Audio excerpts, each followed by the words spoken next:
Je suis derrière Pascal Niembo parce qu'il partage les mêmes valeurs que moi. Le jour où il arrêtera de partager les mêmes valeurs et convictions que moi, je lèverai ma main, je les quitterai. À votre avis, qui vous fait chanter? Bon, je ne sais pas, on est venu, il faut faire taire une voix qui s'élève parce qu'on voulait que Pascal Niembo soit seul. Votre silence profiterait à vos détracteurs ou bien... Non, quand je vais me taire, j'ai 10 000 $ parce que je suis piéton. Quand on va me donner 10 000 $, je vais m'acheter des voitures. Parce que je suis locataire, quand on va me donner 10 000 $, je vais m'acheter des parcelles. Parce que je marche pieds nus, quand on va me donner 10 000 $, je vais m'acheter des chaussures. Parce que 10 000 $ c'est rien, Pascal Niembo vous donne plus que 10 000 $. Maintenant que je vous parle là, je n'ai pas 10 000 $. Je n'ai pas d'argent déjà. Je n'ai pas de carburant aussi. La motivation c'est quoi? De défendre Pascal Niembo. Je vais vous dire au nom de Dieu, tel que je suis là, je suis au rouge, je n'ai pas de carburant. Mais qu'est-ce qui vous motive de défendre? Qu'est-ce qui vous motive de défendre Pascal Niembo? J'ai 2 devises, 3 devises. La justice, la vérité et l'intégrité. Tout Congolais victime d'injustice, madame, même toi, le jour où tu as arrêté injustement, compte sur moi. Et si un jour on vous mettait devant la justice pour brandir les preuves de tout ce que vous êtes en train de dire ici, accuser la présidence de la République? Attendez, quel est le militant de l'IDPS que tu connais qui a la présidence? C'est qui? Tu cherches des preuves. Quand quelqu'un vous dit que vous êtes venu des milieux ambiants, déjà les milieux de Paris et Bruxelles c'est ambiant. On sait que les Congolais, quand un Congolais est à Bruxelles et à Paris, c'est ambiant. C'est vrai, il y a ceux qui se sont distingués aux études. Il y a des Congolais qui sont allés étudier. Mais posez la question, ceux qui sont venus là, qui vous présentent les diplômes, parce que personne n'a présenté son diplôme vrai à la présidence. C'était par le fait d'appartenir, avoir des relations personnelles avec les chefs de l'État. Mais voyez là où nous en sommes. Nous ne sommes plus une république, madame. Il faut que ces pays soient redressés par les gens conscients, par des personnes épris du sens élevé du patriotisme, de la rationalité dans la vie. Et c'est en 2028 que vous serez témoin d'un Congo. Il y a quelqu'un qui m'a dit les Congolais sont forts en critique et ils ne donnent pas de propositions. Non, mais est-ce que moi je suis payé par le président pour lui faire des propositions? Pour l'évolution de ton pays quand même. Moi je suis consultant. Vous voulez mes conseils, vous me donnez l'argent, je vous fournis un document. Il n'est pas le seul, j'en fais beaucoup. Que le défaut du président Tshisekedi, c'est de ne placer aucun critère pour travailler avec son entourage. C'est des gens qui sont venus des salons VIP de Paris, Bruxelles, de milieux très ambiants, qui ont un problème, même pour traiter le courrier de la présidence, avec un problème sérieux d'articles des Français. Et donc, ces gens-là ne peuvent pas faire décoller les pays, même quand le président a la volonté, la ferme détermination de faire avancer les choses. Autour de lui, il y a des charlatans. Le CSC ne vend pas les diamants. Et ce n'est pas Pascal Niembo qui fait la loi là-bas. Là-bas, c'est un circuit. Mais le CSC certifie. Lorsque plus de 30 tonnes quittent le pays clandestinement sans la certification du CSC, n'est-ce pas, la justice doit aussi s'inquiéter par rapport à cette situation? Mais pourquoi la justice ne s'inquiète pas quand les militaires eux-mêmes ne font rien, quand les Rwandais viennent prendre la matière première, fouillent avec au Rwanda? Pascal Niembo en a déjà pris des tonnes et des tonnes. Pourquoi la justice ne s'adresse pas et au président de la République, et aux militaires, et aux policiers qui sont dans les frontières? Vous êtes patriote, Louis-France. Vous êtes d'accord lorsque 30 tonnes quittent le pays clandestinement sans être certifiés? D'accord, madame. Mais nous sommes impuissants comme État. Vous pensez que ces matières qu'on est en train de prendre jour et nuit, si c'était aux États-Unis, on les prendrait? Si c'était en France, on les prendrait? Tu penses que... Non, mais le CSC n'a pas de policiers. Il y a l'incompétence alors? Si vous voulez. Ou bien il n'a pas de personnel qualifié. Prenez tout ce que vous voulez. Prenez tout ce que vous voulez. Mais je vous ai dit que le pays, il faut le redéfinir. Je suis désolé. Là, vous accusez directement Pascal Niembo, il est incompétent. Non, mais j'ai dit que Pascal Niembo ne peut pas être incompétent parce que Pascal Niembo a prouvé l'incompétence de l'armée et de la police commise aux frontières. Mais lui, il est le directeur général. Mais le directeur général ne surveille pas les frontières. Il certifie. Non. Au moins certifié. Mais pour certifier, il faut voir cette matière. Mais si vous n'avez pas vu, vous allez certifier quoi? Non, mais on parle, non, madame? Mesdames et messieurs, fidèles internautes de Diane W, la Suprême Télévision, bonjour et bienvenue encore une fois de plus dans votre chaîne que vous aimez beaucoup.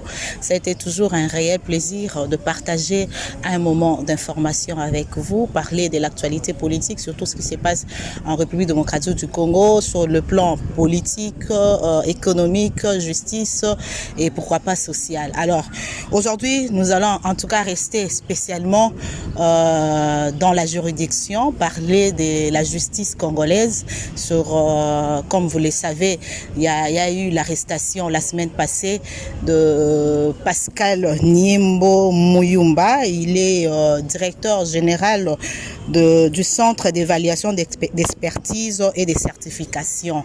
Donc, côté Marambo Itali, Diama et tout, Wana Itala Kabango. Raison pour laquelle nous allons recevoir pour vous son porte-parole privé. C'est comme ça qu'il s'appelle aujourd'hui. Il s'appelle Monsieur ou encore Maître Louis-France Kouzikessa. Avec lui, nous allons parler de l'arrestation de son patron, si je peux bien le dire, Monsieur Pascal Niembo. Il est déjà là avec moi sur ce plateau. Bonjour Louis-France. Bonjour madame, merci de l'invitation. Je voudrais rappeler que je suis juriste, doctorant en droit, mais je ne vais pas prêter serment comme avocat. Okay. Je ne suis pas avocat, je reste chercheur en droit, je reste doctrinaire, je reste un scientifique qui émet de pensées de droit. Et je n'ai pas l'intention de devenir l'avocat et je n'en ai pas qualité. Je suis le conseiller en communication parce que je n'ai pas fait que le droit. J'ai obtenu aussi une licence en droit, en journalisme et politique extérieure.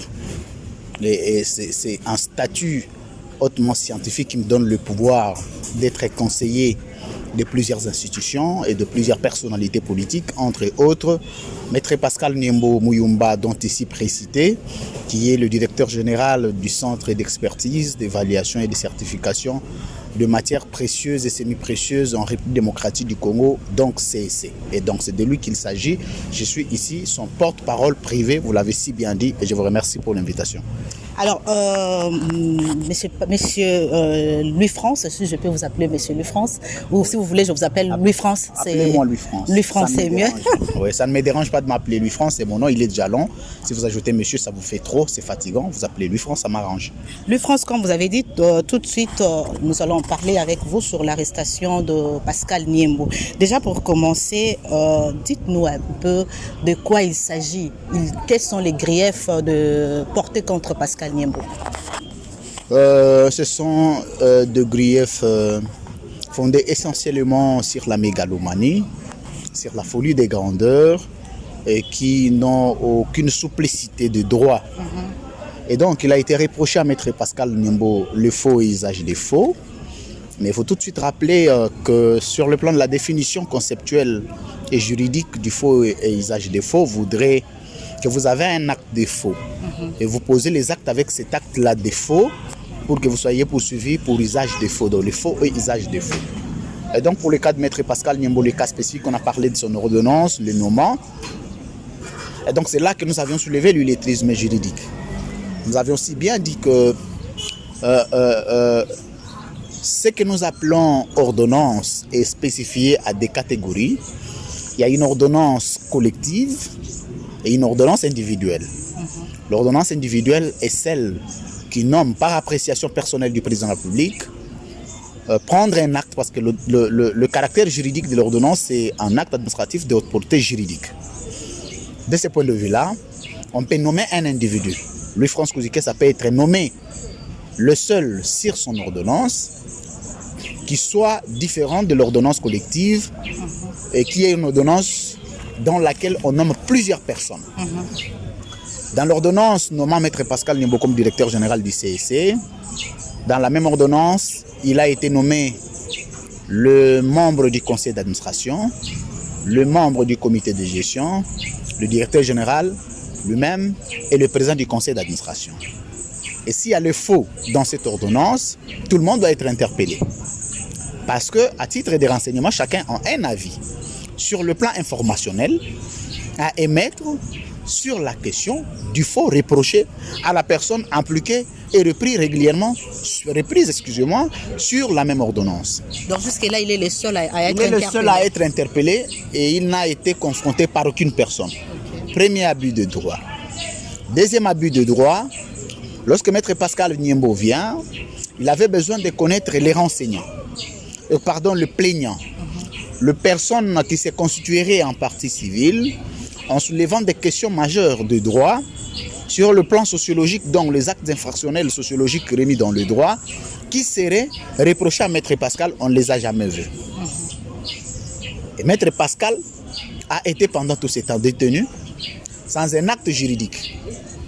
Et donc, au-delà de cet acte que nous avions ici balayé, les faux usages des faux, parce qu'il n'y a jamais, on a posé la question de savoir qu'on nous brandisse l'ordonnance, les faux, que Maître Pascal aurait usé pour poser les actes. Ok? Et on n'a jamais vu cette ordonnance des faux. Parce qu'il fallait venir devant le magistrat, la partie civile devrait venir pour dire voici l'ordonnance fausse appliquée et voici la vraie ordonnance. Okay. Maître Pascal s'est amené avec une ordonnance originale. Parce que devant la justice, en dehors de l'ordonnance, il y a ce que nous appelons l'acte de notification. L'acte de notification est un acte qui relève du Premier ministre et dans les cas échéants, du ministre sectoriel, dont le ministre de Mines, Kabouloulou, qui est vivant, et le Premier ministre, ancien Premier ministre Bruno Tshibala, qui est vivant, Joseph Kabila, signateur de cette ordonnance, tous sont vivants. Ça aurait été mieux à titre d'enseignement d'appeler l'un à l'autre pour certifier l'authenticité juridique de cet acte-là. Mais ça n'a jamais été demandé. Deuxième abus de droit. Troisième abus de droit. On a encore reproché à Maître Pascal la malversation. Parce que lorsque vous reprochez à quelqu'un la malversation, il faut situer les contextes sociologiques de l'appréhension de droit dans la sphère dans laquelle la malversation s'est située. Est-ce que c'était au niveau du frais de fonctionnement alloué et cet argent était combien? Parce que c'est comme ça qu'on allègue les faits, madame. Parce qu'en droit, on dit la responsabilité de preuve incombe celui qui allègue les faits. Nous allons aussi parler de frais de fonctionnement du CSC. Oui, il faut qu'on dise l'argent, on en avait donné combien? Combien on a détourné? On ne peut pas spéculer parce que ce sont des affabulations. Ce sont des actes qui reposent sur les intentions politiques. Ce sont des actes qui reposent sur les humeurs politiques.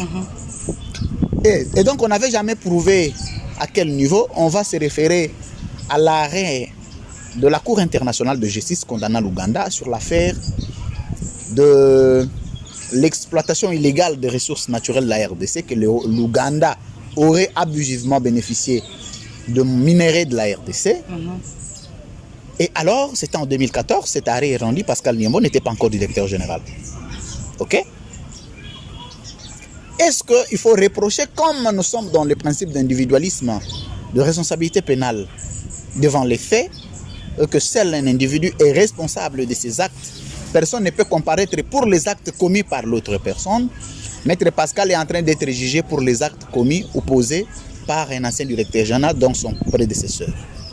Au regard de ce tableau peint, le magistrat se voyant dans une difficulté juridique de le mapper, Maître Pascal Niembo est le seul détenu congolais, parce que l'histoire judiciaire congolaise doit retenir que le seul détenu congolais qui quitte les parquets sans acte de détention. Ça peut être un procès. Là, vous parlez de la procédure. Absolument, parce que je suis juriste. Il faut que quand je pose les actes, quand je mets un avis, je ne suis pas qu'un porte-parole charlatan. Il faut que je mette une différence entre ceux qui se disent porte-parole des bêtises et un porte-parole de la vérité.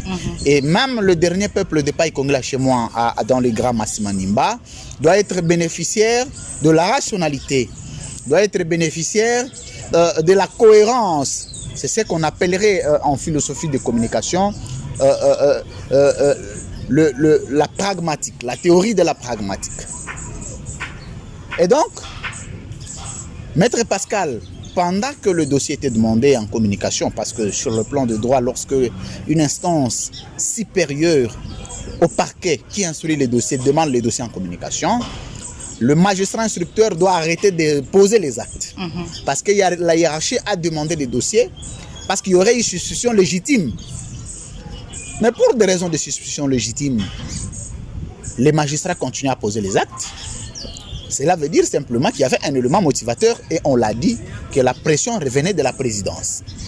Mais vous avez de preuves par rapport à cela parce que même sur votre page Facebook, sur les réseaux sociaux, vous accusez la présidence de la République. Vous savez, moi je suis un homme de conviction. Okay. Je ne suis pas n'importe quel monsieur. Excusez-moi, je ne vais pas faire la mégalomanie, une fausse modestie. Je suis un monsieur... je fais un effort de rester équilibré dans ce que je fais. Okay? Si vous posez la question depuis mon parcours, depuis que j'ai commencé le débat télévisé, je suis le seul Congolais qui ne s'était jamais contredit, qui était au FCC, qui a quitté pour aller au cash. Vous êtes constant. Donc je suis resté dans la même constance, le même discours. Vous pouvez reprendre ma première émission. Jusqu'à aujourd'hui, je n'ai jamais ascensé Kabila, je n'ai jamais ascensé Tshisekedi, je n'ai jamais ascensé Fayoulou, je n'ai jamais ascensé, mais les gens se posent la question, je suis quel type d'homme? Parce que je ne cherche pas de travail, je n'ai pas intérêt de mentir. Et ceux qui me connaissent, je suis aux côtés de Maître Pascal, ça fait très longtemps. Mais jamais de la vie vous aviez appris que j'avais parlé de Maître Pascal dans le média. Jamais. Posez-vous la question, est-ce qu'il y a même quelqu'un qui était au courant que moi j'étais aux côtés de Maître Pascal? Pas du tout. Il n'est pas le seul, je suis aux côtés de beaucoup de politiciens. Mais il faut rebondir au moment opportun. Maître Pascal, pendant que le dossier était demandé en communication, le matin on apprend qu'il était à Makala. Par quelle magie juridique, on ne sait pas. Donc il a été arrêté sans mandat d'arrêt provisoire. Sans mandat d'arrêt provisoire, sans un acte juridique de détention. Il se retrouve à Makala parce qu'il y a les Rwandais qui sont au Congo, qui font la loi. Maître Pascal est arrivé à identifier plusieurs Rwandais ici, d'autres sont allés en procès, condamnés, arrêtés. Maître Pascal est le seul directeur général dans l'histoire du CIC qui a récupéré 150 000 tonnes de matières premières du Rwanda, du Congo au Rwanda. Clandestinement, il écrit à Kagame, il dit nous allons saisir la Cour internationale de justice parce que le minerai du Congo sont pillés par ton pays. Mais lui, France... Je termine, madame. Et donc, Paul Kagame, estimant que la question était fondamentale avec des preuves, le même parquet, le tribunal de grande instance de Kinshasa-Gombe, a réceptionné à l'entrée au pouvoir de Pascal Lumumba 150 000 tonnes de matières premières qui peuvent vous construire une ville. Mais il faut poser la question où sont passées ces matières premières, parce que c'était par réquisition du procureur général. Et donc Pascal Lumumba n'est pas n'importe quel monsieur, je le connais. C'est un monsieur de conviction, c'est un guerrier. Il n'a pas peur de la prison. Lui, France, selon certaines sources proches de la justice, on reproche au DG Pascal Lumumba et à son institution, les CEC, d'avoir institué un système frauduleux de sous-évaluation de matières premières, à qui, alors qu'aujourd'hui en RDC, l'État congolais n'arrive même pas à un budget de 6 millions, mais Maître Pascal est en train d'instituer des systèmes frauduleux pour ne pas évaluer les matières premières en RDC. Quelle est cette matière qui a été sous-évaluée et quand, de qui et pourquoi? Parce que la complémentarité de l'information, vous êtes journaliste, je crois, je sais que vous l'avez apprise, c'est que l'information ne reste pas un mythe. Il faut démystifier l'information. Il faut que votre source vous dise que telle personne était victime de la sous-évaluation et de telle matière première qu'il a eu où et comment. Parce qu'il ne faut pas que les gens spéculent. Est-ce que vous avez un seul Congolais qui s'est plaint parce que sa matière, d'abord la matière première n'appartient pas aux individus, c'est à l'État congolais. Comment les individus se retrouvent avec des matières premières sous-évaluées? Comment? Donc, il faut qu'on se mette d'accord, madame. Vous avez soulevé une question fondamentale. Je suis beaucoup de charlatans le dire. Et donc, je suis là. Je ne fuis pas des questions. Et d'ailleurs, je ne vous ai jamais posé la question de savoir on va parler de quoi. Non. Je n'ai même pas fouillé votre carnet pour savoir, madame, quelles sont les questions à me poser. Non, posez toutes sortes de questions. Mais je voudrais savoir en termes de certification, quel est le Congolais qui a été victime de la sous-évaluation de la matière? Quelle matière première? Et quand? Pourquoi? Et quelle matière première il a eu où? Comme ça, on va continuer le débat. plus d'1 milliard de dollars américains. Mais vous défendez l'homme. Non, non, je pose la question. D'abord, commençons par la sous-évaluation. Qui a été sous-évalué? Et il a eu cette matière où? Et quand? Et comment Pascal Niembo est arrivé à sous-évaluer? Mais les gens nous suivent. Mais apparemment, Louis-France, vous parlez trop au lieu de laisser la justice de faire son travail. La justice ne repose pas sur un travail mal fait. Parce qu'il n'y a pas une classe des anges là-bas. Ok? Vous doutez sur la justice congolaise? Je ne parle pas de douter, mais je dis que la justice n'est pas une classe des anges. Quand il y a des abus, il faut les dénoncer. Il faut les dénoncer. Je ne connais pas une seule classe des anges qui s'appelle justice sur terre. Je ne connais pas. La seule classe que je ne critique pas, c'est la classe des anges, du Dieu le Père. Le reste, je critique. Quand ce sont des abus, quand ce sont des excès, je critique. Apparemment, vous avez confiance en vous-même, hein, Louis-France. Non, mais madame, il faut être au courant de la personne. Je suis candidat président de la République en 2028. Vous serez fiers d'appartenir à un État. Nous sommes sous l'arbre aujourd'hui et il faut enregistrer cette émission. Je suis président de la République à 21h. À 5h du matin, le Congo est à nouveau debout. Bonne chance à vous. Tout le monde le dit avant qu'il n'arrive à cette chaise. Malheureusement, on n'a pas le même statut. Malheureusement, on n'a pas le même charisme. Malheureusement, on n'a pas les mêmes niveaux scientifiques. Revenons au CEC, toujours par rapport aux certaines sources, si je peux encore les dire, du centre si je vous pose la question, CEC. quelles sont ces sources, vous allez dire, les sources, on ne les dévoile pas. Ok, je vais souffrir. Laissez-moi poser mes questions quand même. Allez-y, madame. Mais je vous voulais sentez quand même mal à l'aise par rapport à ça? Pas du tout. Mais non, on a commencé, vous avez parlé de la sous-évaluation. Vous n'avez pas dit qu'est-ce qui a été sous-évalué, par qui et qui s'est plaint. Les matières premières. De qui? De qui cette matière première-là? Alors, laissez-moi continuer mes questions. Plus de 30 tonnes quittent. Plus de 30 tonnes. Est-ce que vous avez au moins appris? Je m'excuse. Le CEC ne vend pas les diamants et la matière première.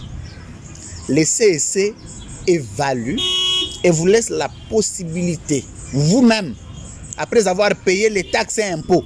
Le CEC ne vient pas imposer les prix. Il faut que les gens lisent. Les gens n'ont pas la culture de lire. Il existe un décret-loi qui crée l'existence juridique du CEC. Ok? Il faut poser la question. Je ne sais pas ce qu'ils disent là. 30 millions. Est-ce qu'il y a quelqu'un qui a déjà jeté un coup d'œil, même dans le préambule de la loi? Le préambule, je ne parle pas de dispositions. Et donc il faut commencer par lire, comprendre les attributions. Le CEC ne vend pas les diamants. Et ce n'est pas Pascal Niembo qui fait la loi là-bas. Là-bas, c'est un circuit. Mais le CEC certifie. Lorsque plus de 30 tonnes quittent le pays clandestinement sans la certification du CEC, n'est-ce pas, la justice doit aussi s'inquiéter par rapport à cette situation? Mais pourquoi la justice ne s'inquiète pas quand les militaires eux-mêmes ne font rien, quand les Rwandais viennent prendre la matière première, fouillent avec au Rwanda? Pascal Niembo en a déjà pris des tonnes et des tonnes. Pourquoi la justice ne s'adresse pas et au président de la République et aux militaires et aux policiers qui sont dans les frontières? Vous êtes patriote, Louis-France. Vous êtes d'accord lorsque 30 tonnes quittent le pays clandestinement sans être certifiés? D'accord, madame. Mais nous sommes impuissants comme État. Vous pensez que ces matières qu'on est en train de prendre jour et nuit, si c'était aux États-Unis, on les prendrait? Si c'était en France, on les prendrait? Tu penses que... Non, mais le CEC n'a pas de policiers. Il y a l'incompétence alors? Si vous voulez. Ou bien il n'a pas de personnel si qualifié? Voulez, prenez tout ce que vous voulez. Prenez tout ce que vous voulez. Mais je vous ai dit que le pays, il faut le redéfinir. Je suis désolé. Là, vous accusez directement Pascal Niembo, il est incompétent. Non, mais j'ai dit que Pascal Niembo ne peut pas être incompétent parce que Pascal Niembo a prouvé l'incompétence de l'armée et de la police commise aux frontières. Mais lui, il est le directeur général du CEC. Mais le directeur général ne surveille pas les frontières. Il certifie. Non. Au moins certifié. Mais pour certifier, il faut voir cette matière. Mais si vous n'avez pas vu, vous allez certifier quoi? Non, mais on parle, non, madame? Comment vous allez certifier quelque chose que vous n'avez jamais vu? Dites-moi un peu, par quelle magie politique? Non, mais on se pose des questions. C'est à moi de poser des questions. Ah, vous le savez, vous êtes habitué. Vous êtes habitué Je sais que vous allez en finir là. Vous demandez à Pascal Niembo de certifier. Mais il certifie ce qu'il ne voit pas. Il certifie l'air, il certifie les faits que nous voyons. Non. J'ai dit que nous avons la chance d'avoir un président qui est venu de l'opposition. Moi, je suis un des rédacteurs, un expert rédacteur du règlement intérieur et statut de la jeunesse du rassemblement. À l'époque, je n'étais pas encore journaliste. Je faisais partie de la commission de 10 personnes. Entre autres, David Moukeba, qui est à la présidence aujourd'hui, me connaît, il connaît, c'est qui lui, France Kouzikessa. Je connais, j'ai découvert Félix Tshisekedi à l'opposition au rassemblement. Madame, je voulais vous rassurer que le défaut du président Tshisekedi, c'est de ne placer aucun critère pour travailler avec son entourage. C'est des gens qui sont venus des salons VIP de Paris, Bruxelles, de milieux très ambiants, qui ont un problème, même pour traiter le courrier de la présidence, avec un problème sérieux d'articles des Français. Et donc, ces gens-là ne peuvent pas faire décoller les pays, même quand le président a la volonté, la ferme détermination de faire avancer les choses. Autour de lui, il y a des charlatans. Vous avez appris tout à l'heure qu'un coordonnateur de la lutte contre la corruption a été surpris en flagrance en train de se faire corrompre. Tu en connais les tenants et les aboutissants de ces procès?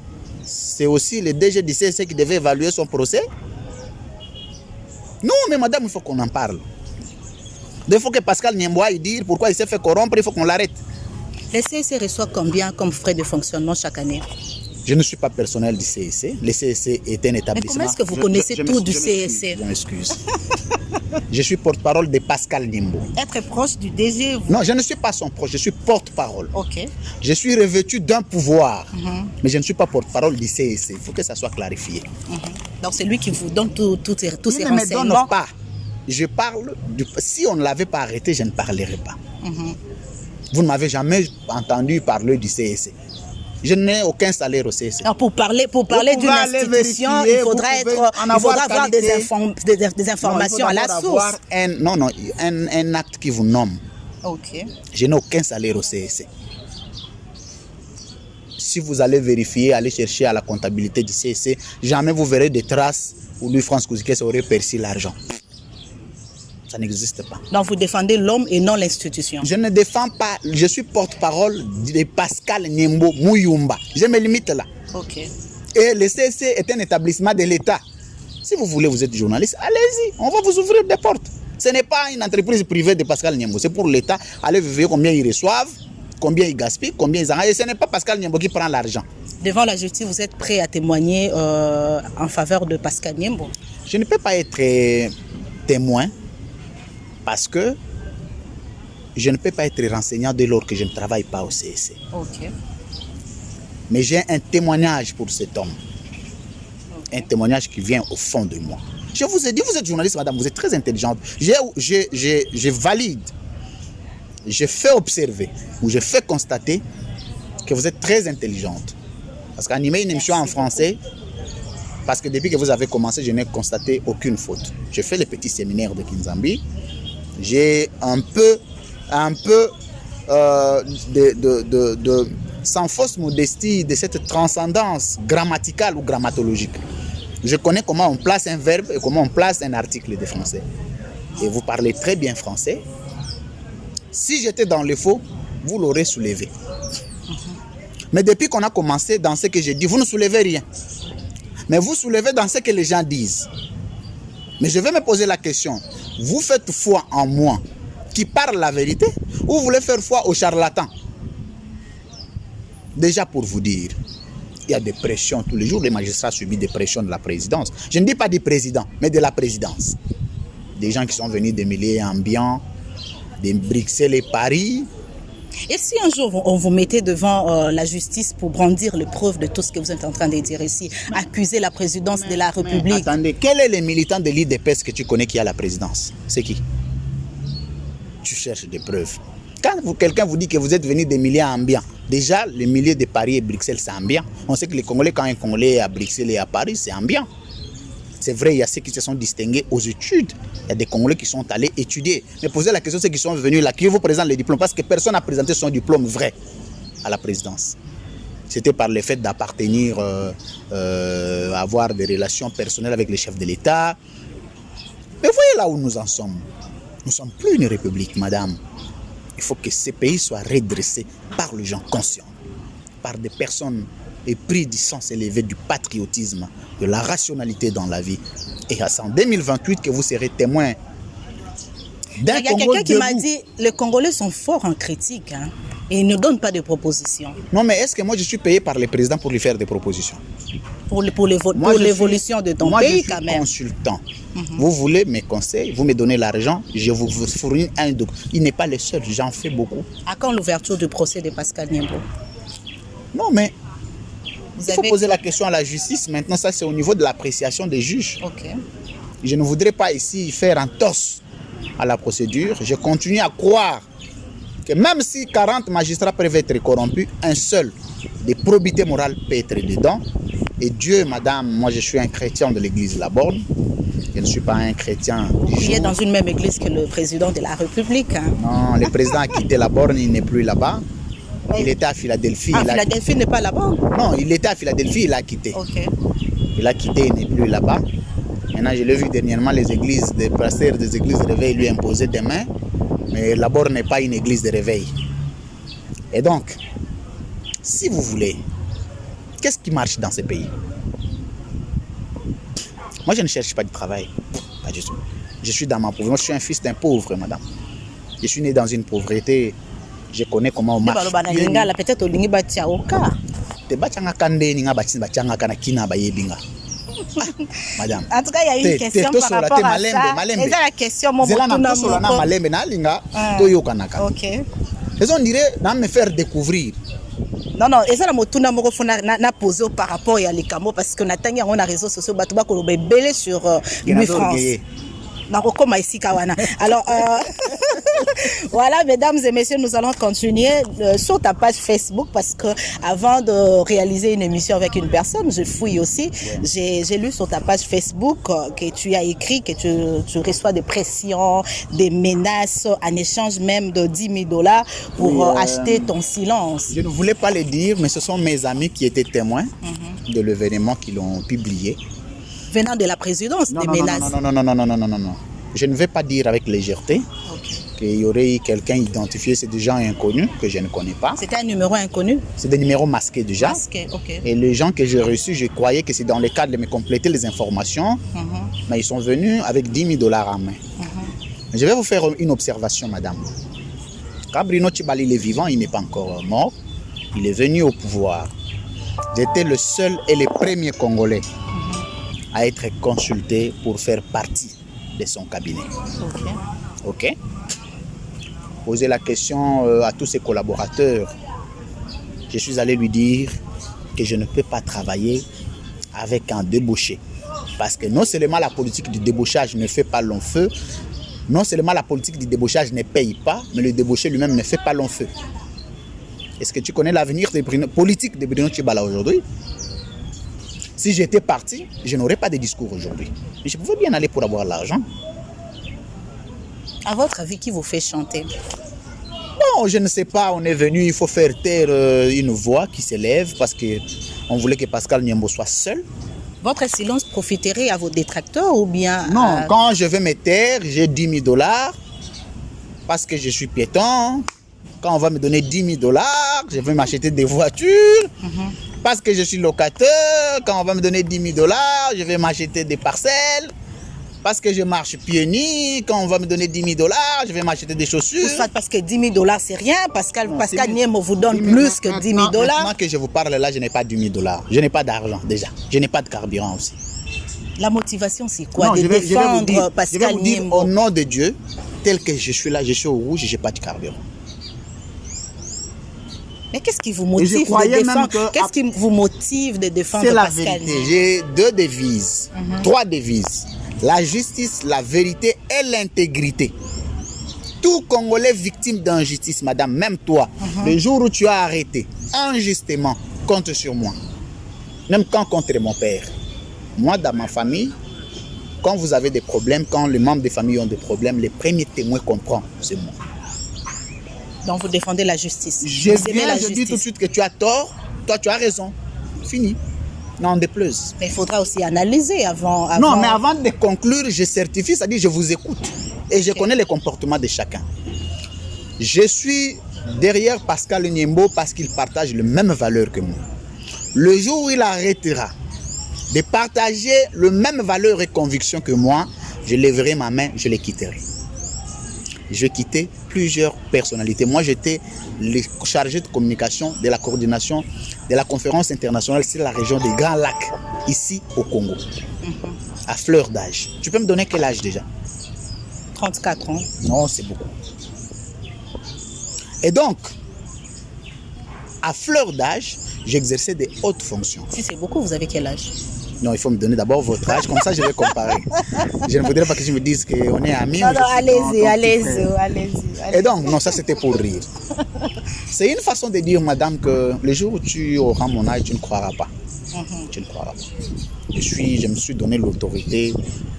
Il y a des gens qui vont même au-delà des 34 ans que tu as donné. On sent les matu-vues en vous. Hein? Laissez-moi directement vous poser cette question. Vous êtes juriste ou bien vous pratiquez, vous êtes dans... Excusez-moi, le mativisme. Il faut que chacun se connaisse. Le problème des Congolais, c'est que tu ne te connais pas, mais tu connais l'autre. Tu penses que l'autre est plus voleur que toi. Non. C'est-à-dire que l'homme, là où il est conscient, madame.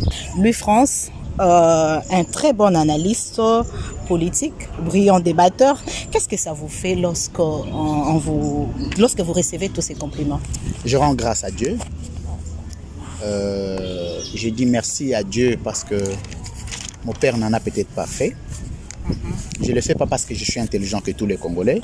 Je dois vous assurer qu'il y a des Congolais très intelligents, de loin que moi. Mais la grâce, Dieu sait à qui il l'accorde. Je me sens heureux parce qu'au début de ma carrière, mon père me disait que toi, tu n'auras pas 5 ans dans la profession de journaliste. Tu quitteras pour aller plus loin. Et mon père qui m'a donné le nom de l'aigle. Mon père qui m'appelle l'aigle. Okay. Donc vous avez reçu la bénédiction de votre de papa. Mon père. Et puis, quand les gens me disent orgueilleux, c'est des gens qui ne me côtoient pas dans ma vie normale comme ça. C'est une lecture de loin. Je suis un homme très cool pour ceux qui me connaissent, très abordable et très réceptif, plus que tous les journalistes orgueilleux que vous ne pouvez pas imaginer. Je ne reste pas insensé ou insensible vis-à-vis du cri de l'autre. Je suis un ami des gens, je suis un petit de Yaya, mais je suis caractériel, je suis très autoritaire. Et mon autorité imposée pour ma vie à moi, pour ceux qui ne me connaissent pas, m'appellent facilement orgueilleux, prétentieux. Un monsieur qui connaît tout. Bon, quand quelqu'un dit qu'on connaît tout, est-ce que c'est mauvais? Mais être ignorant et connaître tout. Parce qu'il ne suffit pas de dire qu'on connaît tout, il suffit de prouver qu'on connaît. Vous savez, la population congolaise est la population la plus difficile du monde. Parce que j'ai fait une petite étude démographique dessus. C'est la population qui n'accepte difficilement quelqu'un. Si on arrive à dire à quelqu'un qui connaît tout, c'est qu'on est convaincu qu'il connaît. Sinon, on dira tu es imbécile. Il n'y a que deux concepts au Congolais. Il n'y a pas l'approximatif. Soit tu es imbécile, soit tu connais tout. On dit que vous êtes aussi un but de vous-même. Je ne suis pas un but de moi-même, je suis autoritaire. C'est comme si je n'aime pas être léger, monsieur. Hein? Les gens aiment quoi? Non, ça c'est pas moi. Même dans ma vie normale, si vous voulez vivre avec moi, je suis quelqu'un de principe. Si vous êtes dans le principe, on est d'accord. Si vous n'êtes pas dans le principe, vous n'êtes pas avec moi. Et cette rigueur-là lèse plusieurs. Les Congolais sont légers. Les Congolais aiment beaucoup. Ils aiment la masse ensemble, ils raconter ma copine, ils aiment ma bêtise. Là, tu es humble. Mais quand tu ne peux pas fréquenter ces milieux, les Congolais aiment les gens légers. Des personnes légères qui viennent Fatu Béton, tout ce que Félix fait c'est bon, tout ce que Fayoulou c'est des chantres. Dès que tu es distingué de cette catégorie de Congolais qui pensent que tout est bon pour Félix, tout est bon pour tel, et que toi tu dis que là c'est bon, là c'est pas bon, on va te qualifier de tous les mots. Si tu n'es pas surtout intelligent, on cherche des angles. Et si tu n'es pas intelligent, c'est fini pour toi. Ah, zoba, on va te donner tous les mots. Mais quand on sait que tu es intelligent, on va te dire ça léger. Ah, bah si. Quand on sait que tu n'es pas léger, on va se dire c'est un orgueilleux. En fait, on va chez tout ce que tu feras dans la vie. Les gens trouveront toujours à dire. Même toi aussi, il y a des gens qui disent des choses sur toi. Mais ce n'est pas pour autant que tu dois changer pour les satisfaire. Je reste le même. Je continue à défendre les valeurs. N'en déplaise aux charlatans. Chacun fait ce qu'il pense. Mais je vous ai dit que je serai un président modèle en 2028. Donc vous vous rendrez compte que les pays, à quelques heures, le pays démarre. Je vous dis, madame. Et moi, j'écris mon programme gouvernemental tous les jours. Mon projet de société. Comme Fachi disait, il ne peut pas changer le pays dans un coup de bâton, changer le pays, la situation de la RDC. Je m'appelle Kouzike Santoti, la Louis-France. Deux premiers éléments majeurs qui entreront dans mon programme de campagne. D'abord, de voter comment on appelle un acte juridique. Le statut, c'est-à-dire que, comment j'ai appelé, les codes d'éthique et de déontologie politique. C'est le premier code, la première loi qui viendra à mon avènement. Le deuxième mécanisme fonctionnel, c'est la dictée française pendant la campagne entre candidats présidents. Mais ce n'est pas encore la campagne. Non, au moment venu, nous allons vous donner l'occasion quand même. Caution. Non, je ne parle pas de la campagne. Tu peux avoir ta caution 100 000 $. Mais tu passes à la dictée, on passe la dictée à la RTNC. Je crois que de moins en moins, il y aura des candidats. Tu crois que le français peut changer ce pays, seulement la langue française? Non, mais comment toi tu as appris en français pendant près de 15 ans, mais tu ne connais pas parler français? C'est que tu es incompétent. Tu es complexe, tu es lingue golobanine. Mais dans la constitution, on a français comme langue officielle. On valorise la langue nationale. Mais pour la constitution, pour valoriser la langue nationale. La langue officielle, c'est le français. L'interprétant, on a la langue. Non, quoi interpréter la langue officielle signifie quoi? La langue, ça ordonnance pas comme on a lingala. C'est toujours solo la thème, maman. Toujours solo là. Il y a une ordonnance, mais on a la langue nationale. Il y a une valoriser la langue nationale. Toujours solo là. Oh. Voilà, mais moi je croyais qu'on était dans l'interaction. Nous allons changer de chapitre. Louis-France, en tout cas, Tolobele Likambo Italie, arrestation, il y a Pascal Niembo. Ouais. Quel est le message exact aux populations, aux Balanti Bissobako retenir pour que nous allons dans une autre affaire? Maître Pascal est innocent. En vérité, je vous l'ai dit. C'est comme Jésus disait à ses disciples. Mais le Congo demande un combat de haut niveau. Seul le président Tshisekedi ne peut rien avec sa volonté. Il faut que les Congolais, chaque Congolais là où il lutte contre la corruption, il lutte contre les antivaleurs. C'est comme ça que le Congo deviendra géant.